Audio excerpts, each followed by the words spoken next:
હોય ને તો ન્યા માળો ધ્યાન નથી દેતો પાછો. ઓલા પણ એને થોડુંક માન સન્માન મળે છે. અહીંયા તો કોનું સન્માન મળવાનું? ક્યારેક એના બેન દીકરીઓ દુઃખી હોય તો એને મદદ નથી કરતો. હું તો મારું તો તમને પહેલું એક કહેવું છે, જે અમારા હીરાભાઈને અહીંયા હું એક પધરામણી ગયો તો ને એના ભત્રીજાઓ કોઈ કહેતા હતા કે અમારા આખા પરિવારને અમે બધા હીરાભાઈને લઈને સુખી છીએ કે અમને બધાને ધંધામાં લઈ લીધા. હા, તમે ઘણા બધા આવું કરો છો મોરબીમાં કે તમારા હગાવાલાઓને અમુક 2% 5% ભાગ દઈને ઉપર લાવવાની કોશિશ કરો છો. આ બી બહુ જરૂરી છે.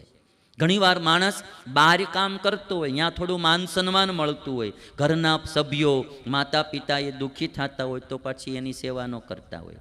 મને આજે એક ચિઠ્ઠી મળી હતી એક બેનની, મને ગમી કે એ બેન થોડીક સામાજિક સેવા જ કરે છે કે છોકરાઓને થોડુંક યોગા શીખવાડે છે, વેદના મંત્રો શીખવાડે, અમુક કળાઓ શીખવાડે છે.